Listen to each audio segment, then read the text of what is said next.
আসসালামু আলাইকুম আমার প্রিয় আপু ভাই আঙ্কেল আন্টিরা কেমন আছেন সবাই। আশা করি যে যেখানে আছেন সবাই ভালো আছেন, সুস্থ আছেন। আলহামদুলিল্লাহ আমরাও ভালো আছি। তো আমার নতুন আরও একটি ভিডিওতে আপনাদের সবাইকে অনেক অনেক স্বাগতম জানাই। গ্যালারিতে অনেক ভিডিও আছে, কিন্তু সেই ভিডিওগুলো যে আমি এডিট করে ভয়েস ওভার দিয়ে ভিডিওটা পাবলিশ করব সেটার আর সময় পাচ্ছি না। তো যাই হোক, এই জন্য ভাবলাম এই তো রাতের বেলা একটা একদম সরাসরি কথা বলে একটা ভিডিও বানাই। এরকম সরাসরি কথা বলে ভিডিও বানালে সেই ভিডিও ছাড়তে বেশি সময় লাগে না, তো এই জন্যই আর কি ভিডিও করছি।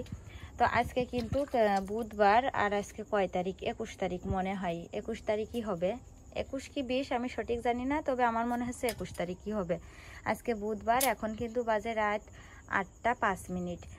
তো রান্নাঘরে আসছি, দেখেন মুরগি ভিজাই রাখিলাম। তো আমার বাড়ি যে ফার্মের মুরগি ছিল, তো সেই মুরগি জবাই করেছি সকালবেলা করে, এখনও রান্না করিনি, ভিজাইয়ে রাখলাম। এখন আমি রুটি বানাবো আর এই মুরগি ভাজি করব, ফ্রাই করব আমার রাফির জন্য, আনাসের জন্য, মানে আমরা সবাই খাবো আর কি। তো ওদের খুব পছন্দ মুরগি। আল্লাহ, এটা করে হাড্ডি মাড্ডিও আছে। তো যাই হোক, এই মুরগি ভাজি করব আর এই যে আটা রুটি বানাবো। আর আরেকটা জিনিস আপনাদেরকে দেখায়, সেটা হচ্ছে এই যে দেখেন আমার রান্নাঘরের এখানে কিন্তু আগে এই যে এরকম খড় বিছালি ছিল, সেই খড় বিছালির জায়গায় দেখেন আমি টিন দিয়ে একদম বন্ধ করে দিয়েছি, কারণ আর এই যে আমার পাইপের চুলা, দেখেন পাইপের চুলাটা, এই টিন আজকে আমি বিকাল থেকে টিন মিস্ত্রির কাজ করেছি আজকে বিকাল থেকে। আনাসের রাফির শরীর অসুস্থ, তারপরেও ওদের সাথে নিয়েই করেছি বাধ্য হয়ে, কারণ আমার এই রান্নাঘরের ভিতরে কুকুর ঢুকছে। এই জায়গায় যে বেড়াটা ছিল ওই বেড়া ভেঙে একদম মানে উই পোকায় খেয়ে গেল, কুকুর ঢুকছিল। তারপরে আমার রান্নাঘরের ভিতরে যে আমি আমার এমনিতেই নিজের সংসারে আমার কিছু নেই, তারপরে যতটুকু যা আছে সেই জিনিসগুলো আমি এই রান্নাঘরে যা থুসছি, ঝাল পেঁয়াজ রসুন বললেন, আলু বলেন, তারপরে তিল কিনেছি, সেই তিল বলেন, তারপরে যা আমার দরকারি জিনিস এই রান্নাঘরে আলহামদুলিল্লাহ সবই আছে, সেটা বেশি পরিমাণে হোক বা অল্প পরিমাণে হোক। তো সেই জিনিসগুলো কিছু থাকছে না এর ভিতরে, যা রাখছি সেটাই অর্ধেক হারিয়ে যাচ্ছে। তো কিভাবে হারাচ্ছে, কিভাবে কি, সবই তো বুঝতে পারছি, কিন্তু বলার তো উপায় নেই। বলতে গেলেই তো ঝগড়া সৃষ্টি হবে, ঝামেলা সৃষ্টি হবে।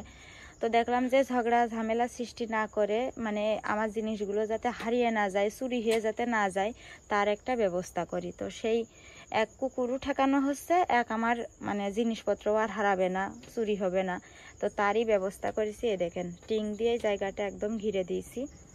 এখন বাকি আছে এই যে এই জায়গাটা ঘিরা, এই পিছনটা ঘিরা, আর এই যে এই সাইডটা ঘিরা, এই 3 সাইডই ঘিরতে হলে এখন আমার কিছু কাঠের দরকার। তো আপাতত হাতে কোনো টাকা নেই, তো ইনশাল্লাহ বেতন পেলে কিছু কাঠ কিনে নিয়ে আসবো। আর পুরাতন টিন তো বাড়িয়ে আছে, টিন পাল্টানোর পরে অনেক টিন বেঁচে গেছে, তো সেই পুরনো টিন দিয়ে কিছু কাঠ কিনে আমি এই সাইডটাও এই পর্যন্ত একটু উপরে ফাঁকা রাখবো, ফাঁকা জায়গায় জাল দিয়ে দেব, নেট দিয়ে দেব, তারের নেট কিনে দিয়ে দেব উপরে, আর নিচে একদম কোমর পর্যন্ত টিন দিয়ে দেবো। এই খড় বিছালি ভেঙে ফেলবো, এখান দিয়ে কুকুর ঢুকছে, চোরও ঢুকছে।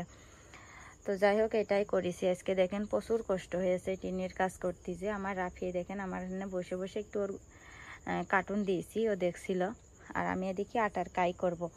আর রাফির আব্বু এখনও গাড়ি নিয়ে আসেনি, ও পথে, সয়াবিনের তেল নেই, তেল আসলে তারপরে মুরগি ভাজি করব। আর আনাজ ঘুমাচ্ছে। তো ঠিক আছে, আমার এই রান্নাঘরটা যদিও বা খড় বিছালি দিয়ে করিলাম খুব শখ করে, কিন্তু আসলে শখের জিনিস বেশি দিন টেকে না, তারপরে কোনো সমস্যা না কোনো সমস্যা হয়ই। তো উই পোকায় আমার সে শখের রান্নাঘর নষ্ট করে দিয়েছে। বৃষ্টির পানি পড়ে, তারপরে কুকুর ঢোকে, তারপর চোর ঢোকে, এই সব কিছু ভেবে চিনতে দেখলাম। আর তারপরে আমার এই রান্নাঘরের ভিতরে আমি যাই রান্না করি সেটা ওই 3-4 বাড়ির পরের লোকেরা তারা জেনে যায়, তারা আমার বাড়ি কেউ আসেও না, দেখেও না, অথচ তারা আমি কি রান্না করছি, কি খাচ্ছি, আমি এই রান্নাঘরে যা করি সেটা নিয়ে তারা গবেষণা করে বসে বসে, বাড়ির থেকে এই খবরগুলো দিয়ে আসে তাদের কাছে, যে আমি এই সময় এই রান্না করেছি, এই সময় তা রান্না করেছি, এই খবরগুলো সেখানে দিয়ে আসে। আর গ্রামের মানুষ তো বোঝেনি, একটা কথা পালি কারোর একটু ভালো রান্না খাওয়া দেখলেই বসে বসে কুটনামি শুরু করে দেয়, সহ্য করতে পারে না। তো এই সব চিন্তা করে এই জায়গাটা আমি একদম ঘিরে দিয়েছি, এই জায়গাটাও অর্ধেক ঘিরে দেব, যাতে আমি কি রান্না করছি এর ভিতর আর কি খাচ্ছি কেউ যাতে দেখতে না পারে, খোঁজ নিতে না পারে। আর এই যে আমার এই দরজাটাও অর্ধেক ছিল, এই দরজাটাও আমি একদম পুরো মানে লম্বা করে দিয়েছি, যাতে আমি কি রান্না করছি, কি খাচ্ছি, কি করছি রান্নাঘরের ভিতর কেউ যাতে বাইরে থেকে দেখতে না পারে, দেখে যাতে পাড়ায় যেয়ে গল্প না করতে পারে, সেই ব্যবস্থা করেছি। আল্লাহ মানুষের হেদায়েত দান করুক, আর কিছু বলবো না। আর এই তো রান্নাঘরটা আজকে এই সাইডটা গুছালাম, আর 3 সাইড ইনশাল্লাহ বেতন পেলে গুছাবো। আর পাইপের চুলার পাইপটা ভেঙে গেছে, পাইপটাও কিনবো বেতন পেলে, কত কিছু কিনবো বেতন পেলে, যে সব খাতায় লিখে লিখে রেখে দিচ্ছি। গোয়াল ঘর বানাবো, তারপর অনেক জিনিসপত্র কেনাকাটা করব। তো যাই হোক, ইনশাল্লাহ যদি কোনো সমস্যা কোনো কিছু না হয় তো সবই হবে আল্লাহর রহমত থাকলে। তো ঠিক আছে, আমি আটার কায়দা করি, মুরগি ভাজি। মুরগি ভাজার সময় ক্যামেরা অন করবো। আমার রাফি ঘুমিয়ে পড়বে না, রাফির শরীরটা দেখেন একদিনই শুকিয়ে। তো দেখেন এখন কিন্তু বাজে রাত কত, 11টা বাজে। তো আমি এই যে রুটি বানাইছি, রুটি বানিয়ে রাইস কুকারের এর ভিতরে রেখে দিয়েছি যাতে গরম থাকে। তো রুটি বানিয়ে রেখে বসেছিলাম। রাফির আব্বু মাত্র আসলো, ওর গাড়ির টায়ার নষ্ট হয়ে গেছে। তো আসলি সেই মশলা তেল নিয়ে আসলো, সেই মশলা তেল দিয়ে যে চিকেন ভাজি করছি, মুরগি ভাজি করছি। দেখেন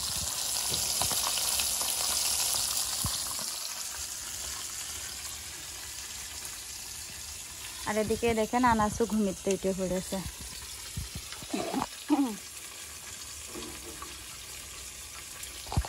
তো ঠিক আছে, আমাদের মুরগি ভাজা রুটি রাতের বেলা, তো এই দিয়ে ভিডিও শেষ করে দিচ্ছি। তো আমার প্রিয় আপু ভাই আঙ্কেল আন্টিরা সবাই ভালো থাকবেন, সুস্থ থাকবেন, আমাদের জন্য দোয়া করবেন। আপনাদের জন্য অনেক অনেক দোয়া রইল।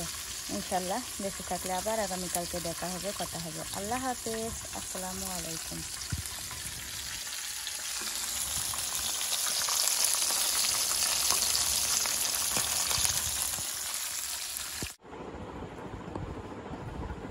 এখন এই যে সবাই মিলে খাচ্ছে রুটি, আর এই যে কিরম লাগছে আপু?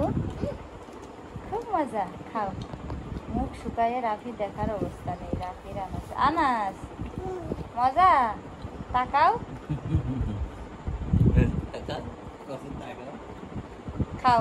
আমি আরো ভাজি, এখনো আছে, আরো রয়েছে। বাড়ির মুরগি ভালো হয়েছে। কাবাব এইদিন তোমার নানি আসলে বানাবেন, তোমার নানি আসবেন এই যে কয়েকদিন পরে। দেখি দেখা যাক।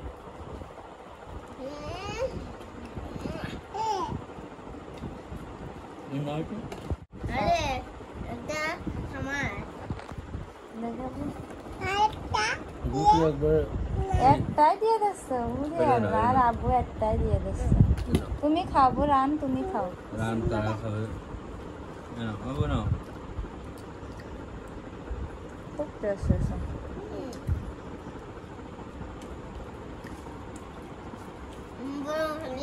আবার সারটা মুরগি কিনবা না? তোমার তো 20-30 টাকা ভুসি খাবার নিয়ে আসা, তো তোমার ঠিকই খরচ হয়ে যায়। দুনিয়ার টাকা একটুখানি করলে সেখানে মুরগি এই যে খাতে পারছি, এই যে